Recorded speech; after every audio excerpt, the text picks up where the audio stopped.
Just telling our adventurous tales and having a good time, me and Bear. Just got off a hearty adventure, developed quite a story. Let us tell you about it. Join the team. I can't play this thing, man. Just take it back. It's not magically imbued. Hey team, this is the McGuire Review, and we have got the brand new Call to Adventure from Brotherwise Games, and this one is going to be fun, so let's lock in and get ready to go!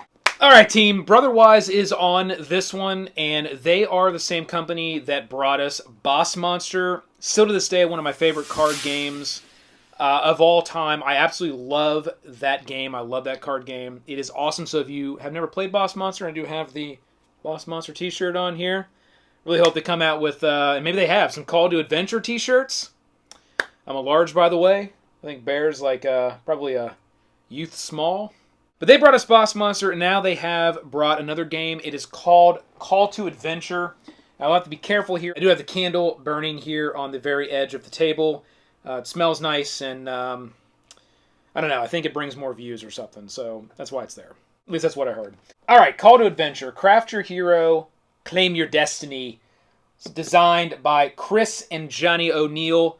They are the Brotherwise. This is a 1 to 4 player game, so you can solo this game. It's pretty cool. It does offer 3 different modes of play. We'll talk about that. Ages 13 plus. You know, I don't really think you need to have a 13-year-old. I think some of this stuff is set based on maybe some of the artwork on the cards. There's really nothing here that I've found that would set that, but it does say ages 13 plus, and it's a 30 to 60 minute game. And I have found these times do play out pretty accurately, and if you are playing a solo game, you can get done way faster than 30 minutes. So you can even do that faster than what it's actually set here. Really nice little box. It comes at an excellent price point. This is not a very expensive game at all, but I think it's well designed, and it has a lot of cool mechanics sort of built into it, and the way the game really plays out. If you actually do, per the rules, sort of get into the game and play the game as it's intended to be played, I think you're going to have a lot of fun with this one, especially if you're into RPGs or you're into Theater of Mind or any type of storytelling games. You're going to love this game as a quick filler between campaigns from that RPG perspective, or just a fun little game to sit down and play if you are into just plain board games. I think you're going to actually really like this one. So the rule book is nicely laid out, good color, good text size, good spacing. The only piece of constructive criticism or feedback that I would give on this title is really the rule book itself. I think there's a few things here that are not necessarily spelled out exact, and you kind of have to guess on a couple things. I found myself or kind of going back to this rule set to double check on things and not being 100% sure. It is a very, very simple rule set, and all the different types of gameplay modes are spelled out right in the rule book. If you are interested or you do have any questions, if you pick this title up, you can go to BGG, and I believe they have already come out with and updated some errata things that you can download to clarify any of the questions that we've had within the community. So really good on them to respond with something like that and start to clarify some of those gaps in the rules. Okay, if you are interested in watching a very detailed full playthrough, we are going to do some gameplay here today. You can go check out Geek and Sundry, Game the Game, Becca Scott, if you guys know who that is. She did on Game the Game a full playthrough of this game. They also have a how to play and rules tutorial for this game as well, so there's a couple different videos out there. If you want to check those out, if you want the full game play, the full playthrough, go watch that video. I think it was done really well, and you get pretty much most examples of what you're going to run into are in that playthrough.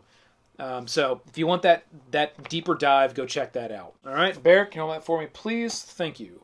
There is going to be one extra board that's included. I do have a 3-player game set up for Bear, Me, and Smokey. However, here is the last board. You won't find anything on the back of the board. It is just a plain white. That is one more thing that I would say just from a review perspective, and it was probably to keep the cost down. Again, this is not a very expensive game, even for some of these awesome like rune components that you have. It's not a very expensive game at all, and it's got fantastic artwork. So the price point, they nailed it on something like this. And this was probably to keep the price down. It will just be blank white stock on the back as of right now with this version. And this is the production release version. So would have been cool. There could have been maybe some artwork here on the back of these boards, but again, really not functional because it's going to be straight down on the table. So it's just more of that you kind of see it and it's visually appealing and then it goes down on the table. That's probably why they didn't put it there. Okay, Bear, thank you. All right, so when we look at the actual box, they included this really nice component holder here. Got a little plastic sheet on the top that locks down, holds things in place. That's really just for your experience. Plastic little red tokens that we have here. Your what I would consider your alignment tracker. It's got a little sun and a moon on it. We'll talk about that. You will get 4 of those, 1 for each player. And then this awesome component, which are the runes that you'll be casting when you play the game. These are really fantastic. They're made of a plastic material, but they have sort of this light, airy, kind of bone-like feel to them. I don't know. They really did a good job on this particular component. It really does feel like you got a handful of bones, handful of runes there, and you're casting those when it's on your turn to try to accomplish your various challenges. So that was pretty awesome. And this will hold all of the kind of loose components that you see. There are no dice in this game. These runes here you will be casting sort of take the place of rolling or casting dice. And you got this nice tray here to hold everything. Inside the box, it's got a nice insert to hold all the different types of cards. You got kind of your tarot-sized cards here, which are your different acts. I do have this set up sort of with everything revealed because we're going to go through these components and take a look at what they are, what their purpose is, how it sort of integrates with the game, and then I'll flip these over and we'll spend the last half of the video kind of doing a little bit of gameplay, and we'll do a couple rounds there to show you how the game sort of plays out and how you start to develop your character. But there is a nice insert, and that fits nicely right back in the box as well. So, I think they did a nice job getting everything back in the box and having that insert.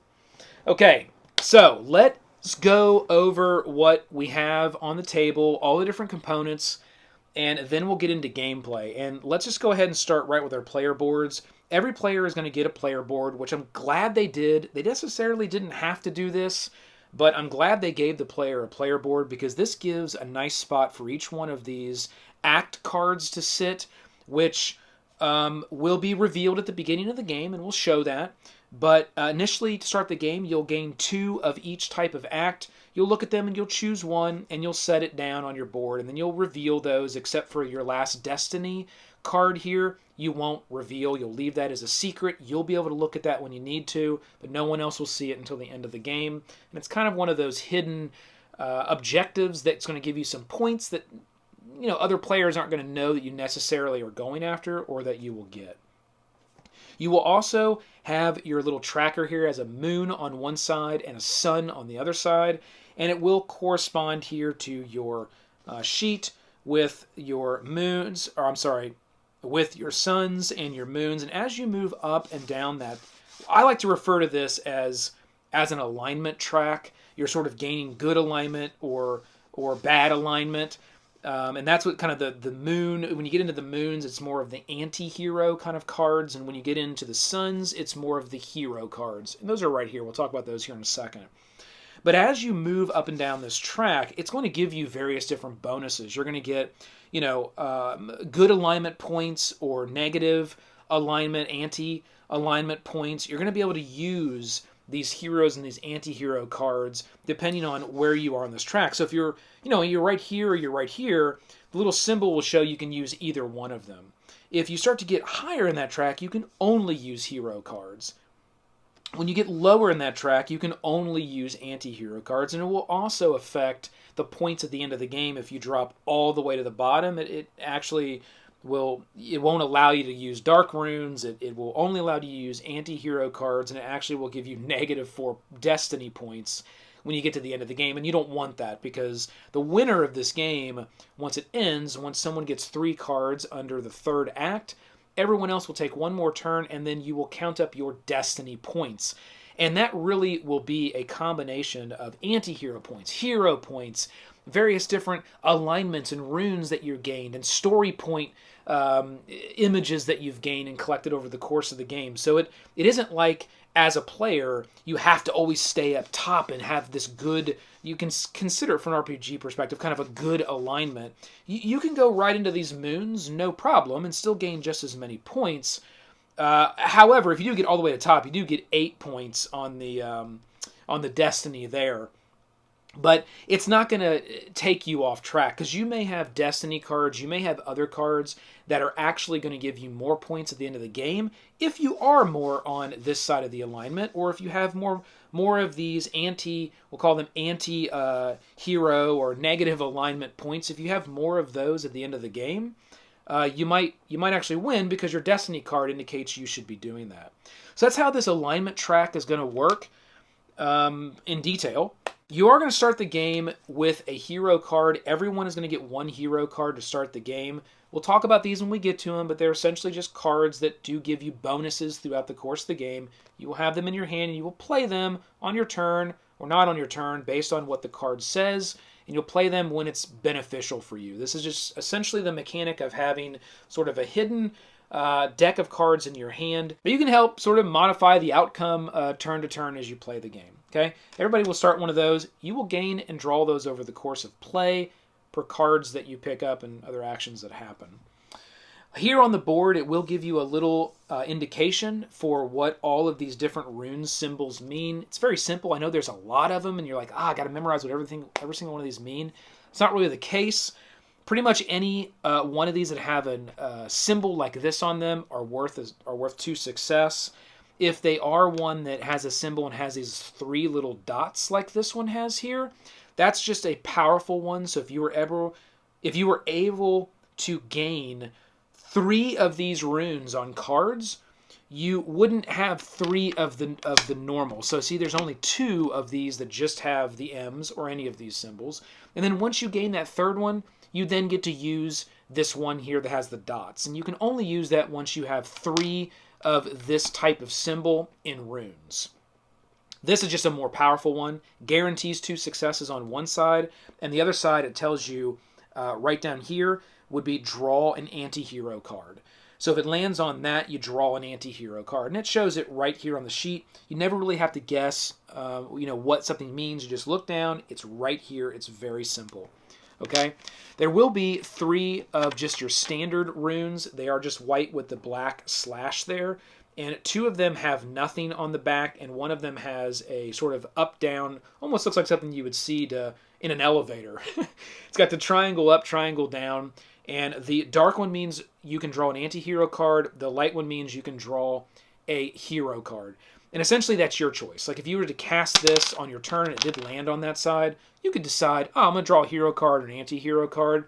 And that decision may be based on where you are on your alignment track, because if you're way down here and you can't play hero cards, you're probably going to want to draw an anti-hero card, because that's something that's going to be beneficial to you at that time in the game until you can work yourself back up into the zone of being able to actually play hero cards. The other 2 are just going to be basically you missed if you don't get a slash. So when you do any type of challenges, you're going to put these 3 in your hand, and then you're going to put whatever else in your hand aligns to the runes that you've collected so far that are currently on your cards. Now you're going to start the game with these 2 cards revealed for everybody, and you're going to have runes on those cards you'll be able to use. Now, not every one of them has runes on them, but most of them will, so you will have some runes that you're able to use right off the bat. And as you take on challenges, you'll gain these cards here. And these cards have runes on them as well. So if we take a look at this one here, and Bear, why don't you go ahead and load up the overhead video. You guys can start taking a look up close at a lot of these components, the different symbols on the cards, the runes, what everything looks like nice and close. But if we come in on this one here, you'll see that this particular challenge card offers us, if we were able to get it, it would offer us this crown story point, or would offer us this rune right here. Kind of looks like a purple magical M, which corresponds to charisma. I had to look that up real quick. I keep forgetting what every rune means, but they each correspond to different kind of regular role playing type attributes. You'll have Constitution here. This one's Intelligence, the little magic wand looking one. We have Wisdom, which is this one. And then you got Charisma. So that each one does correspond to a different attribute that would be very normal and understandable from an RPG playing perspective. But if you were able to win this challenge, you'd get this little crown and you would get a Charisma rune, which means whenever you took on other challenges in the future, you'd get to pick up a Charisma rune to take on that challenge. So that's how you gain more of those to do more of the challenges as you go through the game. Now, every card is a little different. This one actually has 2 different types of challenges. And you can take on the challenge and then you can decide which one you're sort of going for. Some of them will have like a little +1 down here at the bottom, which means this challenge is actually 1 harder than what's currently listed on the card. This one does not. So I can just take this on and say I'm going for the bottom or I'm going for the top. It really doesn't matter. And what's here on the side is the actual requirements to beat the challenge. You'll have a number at the very top. It's very simple. Sometimes it's a 3, 2, 4, 5, 6. It's various different numbers depending on how hard the challenge is. That just means that's how many successes you need to get. You need to match that success or beat it to be able to win the challenge. Then you'll see symbols that are under it, rune symbols. Those are the types of runes that you can use to take on that challenge. We got strength and charisma that we're going to need to be able to beat the childhood rival. So what we would do is we'd pick up if we wanted to take on this challenge, we'd pick up our 3 basic runes we'd always have. We'd then, if we had it, we'd pick up a strength and we'd pick up a charisma. And then at that point we would say, all right, I gotta beat 4 or equal or beat 4. Do I think I have enough to be able to do that? Well, these guys are worth 2 successes, and on the back it's 1. So I'm guaranteed at least 2 successes for those. But I'm not guaranteed any successes for these. It's only if I roll the little slash mark. So you may say, well, you know what? I really want this one because I want to pick this up here. I want this crown because I'm kind of collecting those crown story point symbols, and I want a few of those at the end of the game to give me some points, and I really want another charisma rune because I want to be really powerful in charisma and have a really high charisma status, so I can take on some more powerful things that require charisma and be able to definitely get those. So I really want to beat this one. What you can do in that situation is everybody starts with 3. You can look at these as like experience points. And you can use one of those experience points and cash it in to then use a dark rune. You can cash in more for more dark runes if you want, but these dark runes, and this is the only way you can get these, you get these dark runes, and on one side they have a success, and on the other side they have a moon, which is a double success. However, when you cash a moon, when a moon falls, you do have to move your alignment tracker down 1 towards a moon, and then if you're on a moon, flip this over to the moon. Okay? And you may not want to do that. You may not want to go down because maybe your destiny says you should be this lawfully good type, alignment person and have all these, higher points up at the top of this track. So that's kind of a risk. It's sort of a risk reward because you may not roll the moon. You may just get that single success and you're good to go and it would stay right where it was. Or if you really just needed to get that success and you didn't care, then, that's going to give you that option. And then at that point, to take on that challenge, you'd cast all your bones down and see what the runes say. And for this cast, I got 1, 2, 3, 4, 5, 6, 7, 8. So I definitely dominated the win on this and actually doubled what I needed. So it's definitely a win. However, I did roll that moon, which means this alignment is going to move down 1. And that literally is how all of these cards work. It's that simple. Sometimes there will be a symbol, and this is one of the things in the rules that I didn't understand until I kind of saw this somewhere else. I always played it this way, but it was kind of validated when I watched the game run through. But on these cards, you will sometimes see a little tiny anti-hero card or a little tiny hero card. All that means is when you would acquire this card, if that's the challenge that you decided to go for, you would gain a intelligence rune. When you took on intelligence challenges, you would also gain an anti-hero card when you beat that challenge and you pulled it into your board. So that's all that means. It's the only other type of symbol you'll find on these cards. outside of the story point symbols, which we already went over. I'll pull the lead and attack here. It's got a little crown story point symbol as well. These are just little, it's kind of a little set collection type thing where you're going to be trying to collect as many types or as you can of these different story points. And some of the destinies will say, hey, have one of each. Some of the destinies will say, hey, have as many crowns as possible. You can get more points. Or every time you get duplicates, triple, 4 of them, at the end of the game, it's worth points for you in that destiny total. So that's how that works. That's a nice little set collection component that's built into these cards. And I think people really like sort of trying to collect those sets over the course of gameplay. All right, that's everything that we're going to have here on the board. The anti-hero and hero cards, as well as how all these cards work. Up here, you're going to have a nice little score sheet that's included where you can record your scores per player over the course of the game. And it also has those set collection things right down here so you can easily know how that works. Scoring is very simple. These are the cards that you're going to start the game with. We talked about every player gets 2 of each type of these cards. Here's all the options that you would have. So there is quite a few different ways you can start this game and what does your character start off as? And we're going to get into that here in a minute. I think that's the coolest aspect of this game. Everything else that you see here is really for the solo and the cooperative version of the game. Now, there are special cards that are called adversaries, and then we do have our adversary quests. And how this works is if you're going to play a cooperative game or a solo game, there's a little card here that you will put under your adversary. So you will either draw or randomly draw an adversary that will be the boss that you are battling over the course of the game. That boss will then correspond to however many players are playing. You can see here on this card, you'll figure out, oh, I'm playing a 3-player co-op game.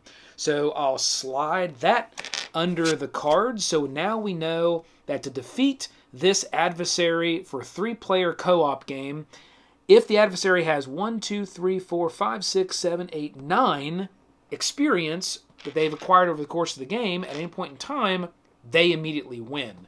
So you're going to be wanting to make sure you're balancing that. Okay, that's how the adversaries work. They're just really powerful challenges, much like these cards are. You'll see their numbers are much higher, like 8 and 6 and 7. And even these adversary quests, which there is one that corresponds to each adversary, will up that challenge. It will make them harder. And there are various different things that add rules to the game that sort of are passively playing out now. So it isn't like you just have your adversary card and it's just this one challenge that, you know, whoever gets to get there first takes on. It is cooperative. There still is sort of a overall winner, even in the cooperative version. It's whoever has the highest destiny points. I really don't like to look at that person as the winner, because if it's a winner, that should be more competitive. I really look at that person as the individual in the party that is kind of the MVP, right? They might have the highest destiny point, but they're really the MVP of the game, the co-op version of the game. Okay? And then you will also have the Rise of the Adversary card that's added to the adversary every time, which then adds some other things as well. So, for example, when you fail a challenge against an adversary, when you fail a challenge, any challenge, the adversary gains a point of experience there towards their total to try to win. When your result includes get a hero or an anti-hero card, when you roll one of these here, the adversary plays an anti-hero card. So that's an important sort of concept. The adversary has their own deck of anti-hero cards as well. And those are specially marked with a little skull on them. And they will all be cards that just do things like, when you'd flip it, play as another hero is attempting to challenge. Choose one rune of a type you possess and remove it from their attempt. So you lose a rune trying to do a challenge. Play this as another hero is attempting to challenge. They must choose another challenge or trait instead. So it's one of those things where it just kind of, it's something else the adversary can kind of hit you with when you're trying to do a challenge. Another big one you'll find in here is, oh, you just did a challenge? Guess what? Do it again. You fail, right?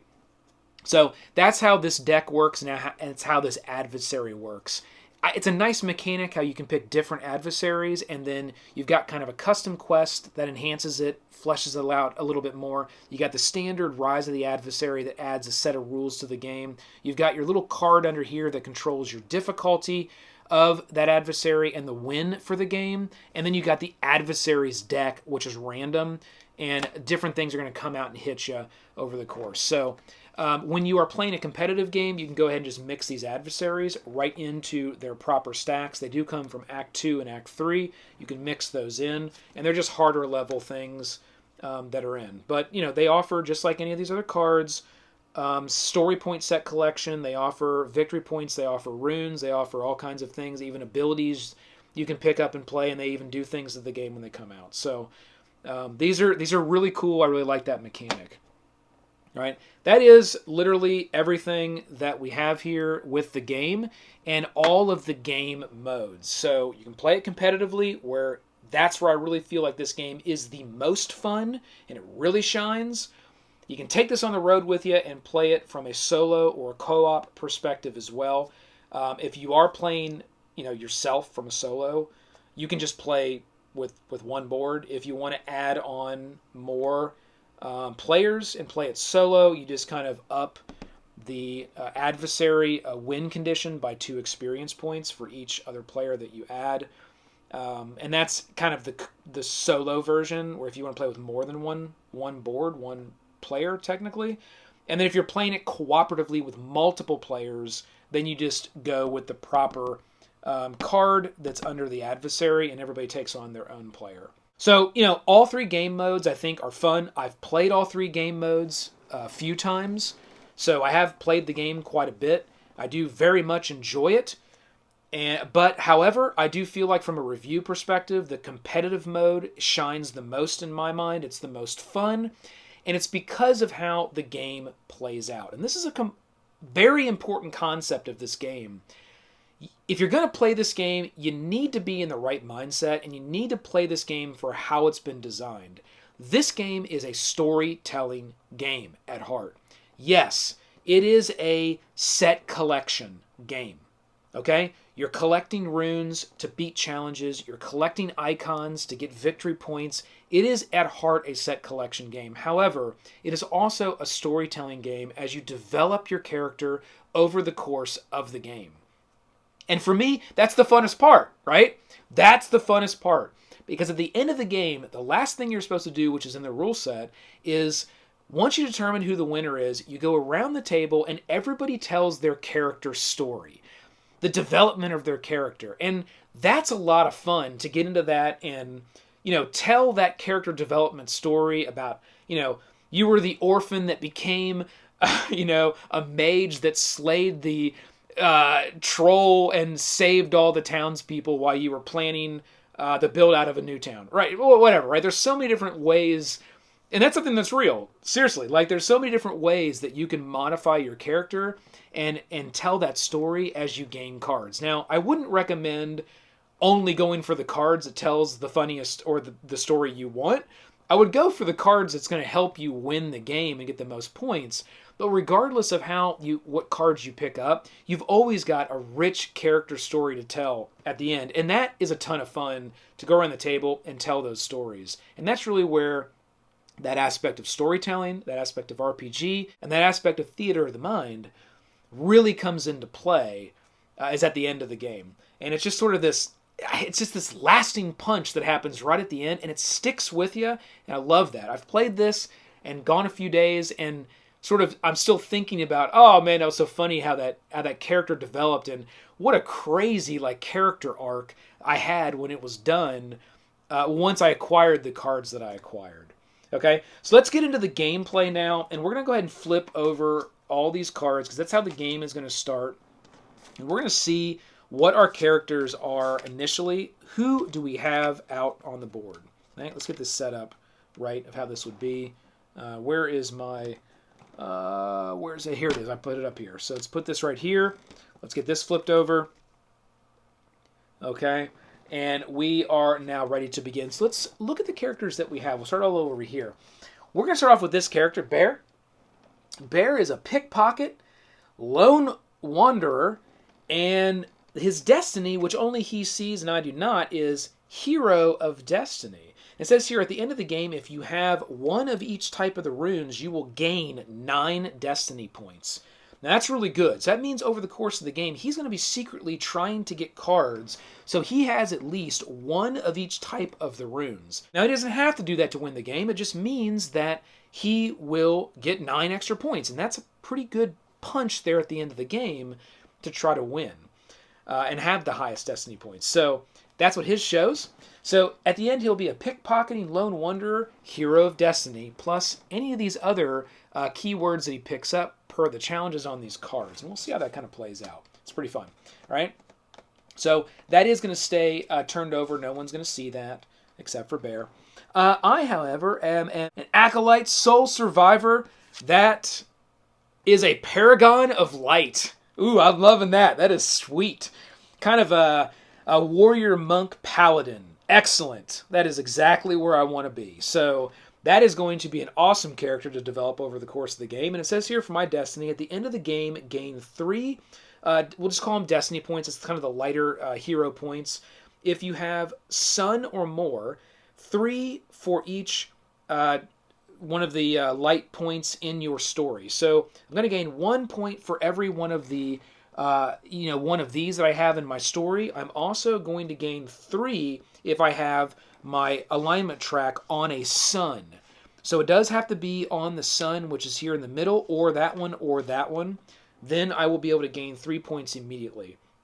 Which means over the course of the game, I'm going to be wanting to make sure that I'm keeping my alignment up here, and I'm not, like, I may fall into this over the course of the game, but I'm going to want to play a hero card. There's some hero cards that immediately allow you to gain 1 or 2 suns. I'm going to want to save a card like that and get up on that higher end of that alignment track to make sure I can get those bonus points at the end. I am loving the character development on my character. Smokey, let's see what you got. Conscript, Sword Sworn, Mighty Conqueror. Excellent. Mighty Conqueror, that links up exactly with you. Smokey is going to be able to acquire a lot of endpoint games if she is able to get these strength and constitution and dexterity runes, and specifically strength runes. So she knows what she's on after here. It's the strength, and she projects strength. Okay, Mighty Conqueror. That's going to be a sweet character as well, but I do believe that I like mine the best. This is sweet. Okay, and on each one of these cards, you are going to get some benefits that are just sort of happening for you passively. And any card you acquire, you're going to tuck it under your top card. And the only thing that's going to be visible are those, the name of the challenge, which kind of adds to your character development, and what you're gaining from winning that challenge, right? Whether it's the top or the bottom, that's where it's going to go. It's going to tuck under those cards, okay? So, for example, for me, I have here on my first card, once per turn, when you fail a wisdom or a charisma challenge, you may pay 2 experience points to try again. Okay, it's passive. It's always in play as long as I have those experience points. I will say quickly, you can always cash in an experience points to burn a card in an act you're in and replace it with something different. Just a rule you can do. You can use your experience for that. Mainly, you're going to be using it to do things like this. Give yourself an extra try on things. Here, this one says, if you have no allies, once per turn you may spend an experience to gain an anti-hero card. Allies are another type of card. We didn't really hit that. And for our setup example here, and we'll flip this over for gameplay, but for our setup example, there are different cards in your acts that are called allies. When they come out, they just get tucked under challenges. If there is no challenge, it gets discarded and you pull out another card. And then, if that was the 4 cards and it left a spot, you'd pop another card. You always want to have four spots that are filled, but allies always go under challenges, and you'll decide which one you want to put it under. They don't sit alone. When you beat that challenge, they do add to the difficulty of a challenge with its little plus, icon right up here. When you beat this challenge, it would be a 3 plus 1 being a 4. You would get the card, and you would also get the ally, and the ally just sits next to your board, and it adds benefits for you. So most of the time, you're going to want to pick up these allies because they're adding passive benefits to you, like acquiring pets in an RPG. However, some Destiny cards and some character cards that you have may indicate you don't want to actually have allies. but it offsets that by giving you some extra points here or there. Okay, that's how ally cards work. They do have story point icons on them as well. So allies are generally a very good thing to try to go after and pick up, but not always, depending on what your character arc is.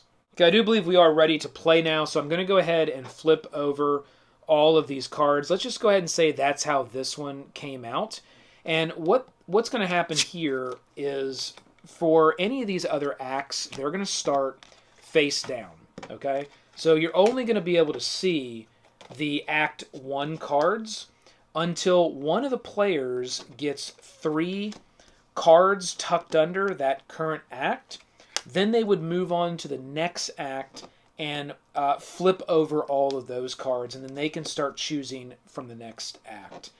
There is somewhat of a rush to kind of get through the acts as you go through the game, because once a player gets to their third act and gets 3 cards under that third act, effectively the game would end and everybody would just get one more turn to take, and then it would be over.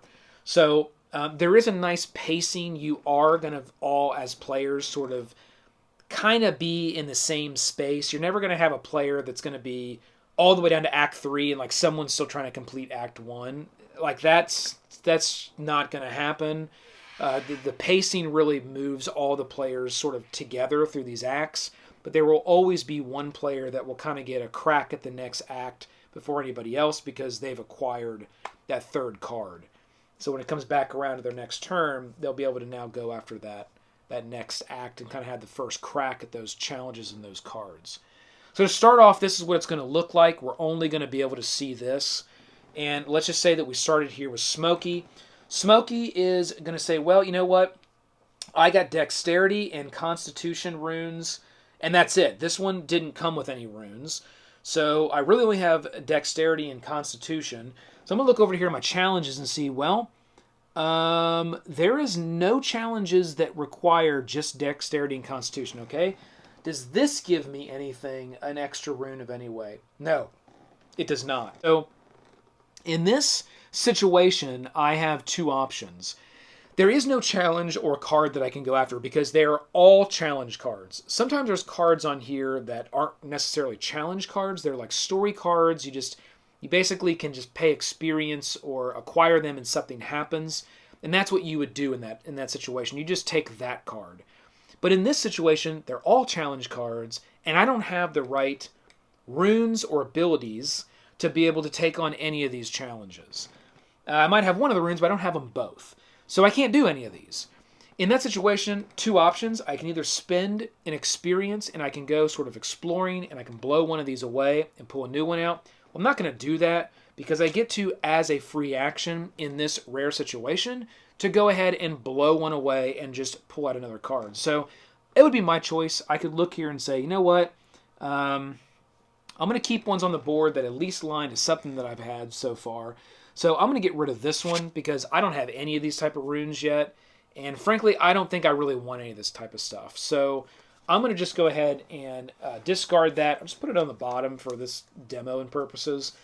And I will pull out another one. I'll put it in its place.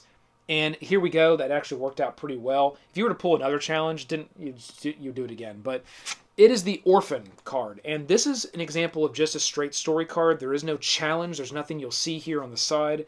And it just simply says when you gain this, you'll move down on the alignment track. You'll gain a moon. You kind of a sadness. You're an orphan. And you will also gain 2 experience points. So that's good. One thing that's awesome is it will also gain us an anti-hero card. So not a bad card to pick up on first turn. We'll grab that, and now we will tuck that under our first card. And now our character has developed a little bit of a different arc. We're now an orphan pickpocket, lone wanderer, that will be a hero of destiny at the end of the game. Loving it, loving it. That is a great story arc so far. So, per that, we move down here on this track. We will gain an anti-hero card to add to our hand of cards.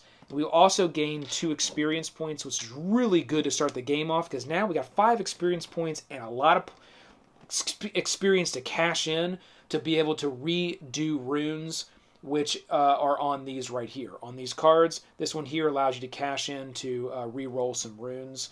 So that's really good, kind of giving us some re-rolls. This anti-hero card is called Parting of Ways. It is worth 1 destiny point at the end of the game. You only get these destiny points from these hero cards if you play them. And as you play them, you set them next to your board. They're done, they're played. However, they now will give you a point. If you end the game and you got these in your hand and you haven't played them, you don't get the points from them. Okay, so that's kind of a mechanic to force playing those anti and hero cards and getting them out of your hand and not just hoarding them over the course of the game. Okay, this one here says discard and replace one revealed trait. Discard and replace one revealed challenge or trait. Gain +1 to your next challenge attempt this turn. Nice. Okay, so that's going to allow us to gain +1. However, we do have to discard one of our challenges or traits. I don't know if I'm going to be wanting to really do that because that's going to be taking cards away and then it's going to be slowing me up on moving through the axe and getting the cards that I want. So we're going to have to be careful with that one. Now that I did beat this, I am going to draw another card and replace it. And it is another challenge. My turn would effectively be over because there is nothing that I really want to play. And I can only go for one of these cards per turn. None of these do I want to play. You know what? I should have played Brilliant Plan because that would have given me the runes that I needed to maybe take on some of these other things. But I didn't look at my card. Brilliant Plan actually allows me to use an intelligence or a wisdom attribute, and I had the right. I had dexterity, and I could have used dexterity and wisdom here to take on this one, but I didn't do it. Okay, that's okay. All right, we're gonna move on to my turn now, and I am going to look at my challenges. So I've got wisdom and I've got charisma. I can redo those per cash and an experience. If I have no allies once per turn, you may spend an experience to gain a anti-hero card. I may do that. But let me look at the cards here. I need... okay, I cannot take on any of those. So again, I'm in that situation where I've got all the challenges. Let's look at my card here. This will... Okay, Brilliant Plan. This will give me the intelligence or wisdom. Will that help me? Let's see... No, it does not. It does not happen to help me here on this one because of what the runes are that are required for those challenges. So I am going to take the burn it and turn it option, and I'm going to burn this one. And let's see what we get. Okay, we got survive the flames, and that's a Constitution or Wisdom, and we have Wisdom, and we do not have Constitution. So that one, again, we're going to have to go with the burn it and turn it because we do not have enough stuff to accomplish any of these challenges. So let's just take another one here, and we'll flip over this one. Let's just say we burn that one as well. And this is another challenge, Arcane Ability. It requires the, that is, let's see, intelligence and charisma. So we have charisma, and now is a situation where we are going to actually play Brilliant Plan, gaining us that 1 point at the end of the game, but it allows us to add an extra intelligence or wisdom rune to the attempt. And we already have the charisma right here. So I'm going to do that. I'm going to take on this challenge right here because it's the only one that I can take on at this point. And I'm going to look at the top and the bottom, and they are no different. But you know what? I want to have more of these charisma. So I'm going to go for this bottom one here, Sorceress Talent, which is going to gain me an anti-hero card, and it's also going to gain me another one of those charisma runes if I'm able to beat that. So I'm going to take on that challenge, and to take on that challenge, it's a level 4. I need one of the intelligence, which I will gain per my Brilliant Plan. I need a charisma, which I already have, so I'll grab one of those. I will then grab all 3 of my base rune tiles there, and now I'm ready. So now I can decide, do I want to cash in an experience point, move... well, I wouldn't move down unless I rolled the moon, but do I want to cash in an experience point and pull in one of these dark runes? Let's see here. Well, again, this is one where I want to end the game on that higher alignment track. But not a bad thing to fall down maybe one now, and it is a chance. Let's do it. I'm going to cash it in. I'm pulling in a dark rune, going for some dark magic. All right, so let's go. Come on, baby. We are going for the sorceress talent. We need 4 or better. May the bones be good to us. All right, so we got 1, 2, 3, 4, 5, 6. We beat it, but we did get the moon. Living that and moving it down 1. So that is what happened. It's 2 successes, but moved down 1 step on the corruption track. This is technically called the corruption track. I like to call it the alignment track. I think it's more thematic. So what we got here is we got enough to beat it. So we did it. All right. We did it, team. Let's put this back over here. And we will take this challenge, and then we will replace this challenge from what we from our deck there, bringing out an ally. Okay, so this ally is a mentor. You may spend experience or sacrifice this ally to gain a wisdom until the end of the turn. Ally will get tucked under a challenge, so we're just going to tuck it under this one. There is a mentor ally under Steal to Survive. Interesting. Then going to go ahead and replace that spot with another card here. Okay, this is now ours. We will tuck it under this card, and I was going for that bottom part, so it will go under the bottom part of my card. And now we are a sorceress talented acolyte, soul survivor, and a paragon of light. Interesting story arc is developing here, I see. Sorceress talent with a light acolyte. Ooh, interesting. It's getting rich. Okay. That will gain us an extra. Now we got 2 of these charismas. If we gain another one, that's when we're going to get up to getting the very powerful purple dot charisma rune. That's good. So we're going to try to pick up another one of those. All right. We also gain an anti-hero card for earning that challenge. This one's called Bend the Rules. This is an awesome one. It says play this during a challenge you are attempting. So any challenge we're attempting, choose 1 rune and flip it over. Excellent. Bend the rules. That's going to give us a hopefully a win on something as we're playing that card. And then we're going to go to Smokey's turn here. And Smokey is going to be able to have the strength and the constitution. Again, Smokey's going for them strength. So is anything up here strength? Yes, this one right here. What does it take? Strength and charisma. Do I have charisma? I do not at this point, but I have strength. I have no way to gain charisma because my card only gains me light symbols to move up on that track. Let's check our destiny again at the end of the game. Yep, we want to gain all those strength runes. So I definitely don't want to burn and turn that one. Again, we're in a situation where we have all challenges and we don't have the right runes to be able to get that. Now, we are seeing this a lot on round 1. That's because of the shuffle that I had here, number 1. Number 2, it's because you're going to probably experience that the most during Act 1. Once you get on past Act 1, you're not going to have as much of that burn and turn mechanic that's going to roll out. It's going to be you're going to be able to take on something that's there.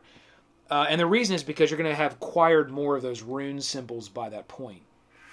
But I'm glad it's playing out this way because it's showing kind of how this game and the rule set plays out. So this is a situation that absolutely could be happening.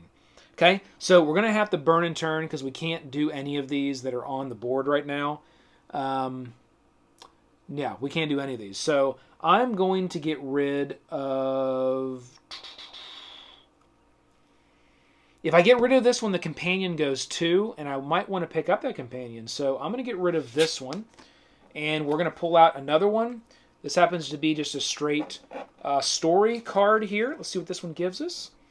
This is, and we're going to have to go for this one, so I'm going to go for that. We'll turn that over. That is an ally. So that ally, we got an ally here, an ally here. We're going to put that ally under this one. So a lot of allies out on the board now. And turn another one. This one is Fondling. It is going to gain us a... Fondling? It is going to gain us a hero card as well as 3 destiny points there. So this is a good card all around. It says gain when you gain this, gain a star here, or a sun on your a star. There's no stars on your alignment track. So we are going to gain this. We're going to put it right under our card here. Not a first round, not a bad first round, because then we are now a fondling conscript, sword sworn, mighty conqueror. All right, we are going to gain a hero card. This is going to give us 1 divine favor. Excellent. Play this before you attempt a challenge. Add an extra wisdom or charisma rune to your attempt. Nice. So now we got a hero card that's going to give us some more rune capabilities. And we'll get 3 of those points there at the end of the game. Let's check that destiny again. I keep forgetting. It's all about that strength, right? That strength for Smokey. Okay? And that's going to be the end of that turn as well. There's nothing else that I'm going to do. And that round is going to be over, and now we're going to go to the next round. So we're going to stop the gameplay there. What you would find is now we'd come and say, oh, well, now I have, again, these runes, and I have the ability to add some other runes. Yeah, I've got enough stuff to take on some of these challenges here. So I'm going to do that same thing again. I'm going to figure out what I need. I'm going to cast those runes, and I'm going to try to gain challenges. And on this next round, you're going to find players picking up allies as well, because a lot of allies came out. So to kind of accelerate it, let's say, we went after this and we got it. And, now Smokey has this mentor up here that's giving this sort of passive ability. And he got this card here. And he went for, let's say, the foraging for food. So now he's an orphan pickpocketer that's foraging for food. Lone wanderer that becomes the hero of destiny. All right? And then there would be one more. Like you'd have to have 3 cards tucked under your top card before you can move on to the next act. So there would effectively be another round. Let's say that this was the card that Bear ended up picking up, the secret royalty. So the secret royalty would get tucked under here, and then upon that next turn, Act 1 would be done, Act 2 would be turned over, and now Smokey would be starting from Act 2 and only being able to, utilize Act 2 for his cards. And, that would be the act that would be now accessible to all the players, and where Smokey would be focusing his efforts to try to gain 3 cards under his next card so he could go on to Act 3. Now you can see as this plays out over the course of the game, and I'm going to do this, I'm going to accelerate this here. So we're going to grab these Act 2 cards, and we're going to flip them over, and we are going, and I didn't prep this in any way, so we're going to do this right on the fly and see what we come up with. But we're just going to use, what's, we'll use some what's here, and we'll pull from the deck. So let's just randomly, we'll grab this one, we'll grab this one, we'll grab this one, and we'll grab this one, and that's too many cards. So I only need 3. So we'll grab these 3 cards here, and we'll just very quickly go boom. We'll put this one at the bottom. Nope, got to put this one at the top, and we'll put this one at the bottom. Okay, and I'm not really even looking at them. We'll put them here.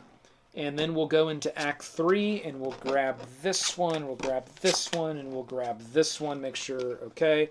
And we'll put there, and we'll put there, and then we'll put there. All right, so that is going to be this character's story over the course of the game, and now this character has acquired 3 cards under that 3rd act. Let's say we've accelerated the play. Game is now over. Everybody gets 1 more turn. We're then going to add up all the destiny points. Highest destiny point total wins the game. And then we're going to do what I think is the funnest part of the game, which is actually going over your story that you've developed and the character that Bear has become and what that arc looks like. So what Bear has done is he was an orphan pickpocket that was really secret royalty. Interesting twist to the character arc. Foraging for food, rags to riches, he delved into the darkness as a lone wanderer, taking over a gang along the way. Interesting twist. Really kind of ending his story, driving back a demon army, saving the innocent, rescuing a lost love, and becoming the hero of destiny. Excellent work, Bear. What a phenomenal character arc. you've developed and how that played out. And you can see kind of how fun that is. And again, you saw me do it. We just kind of randomly grabbed cards and put them there. And those would have been the cards that, let's just say over the course of the game, benefited Bear the most in building out his destiny points. But again, the way these cards are designed and developed, they really do fit together nicely in many different types of combinations and permutations, where you can have a really cool and fun character arc and story to tell at the end of the game. And I do suggest you kind of get into it like that and tell that story of how that character has developed. And each character would do that. You can only imagine going around a table of friends at the end of this game, which plays out fairly quickly, and telling those character stories, because you really won't be following everybody's around the table. So it's kind of that little nugget of information that you get at the end that's kind of fun, and it sort of takes away the who won and who lost. It's really, for me, that's what this game is about. It's about telling that story and having fun, and it's that nice little twist and punch that you get right there at the end. So, team, that is Call to Adventure by Brotherwise. I highly suggest you pick up this game. You can get your hands on it. It comes at a low price point, and it is a ton of fun. Highly recommended. So hit that like, click the subscribe button to join the team. Keep rolling them crits. This has been the McGuire Review, and we'll see you next time. Bear, let's go.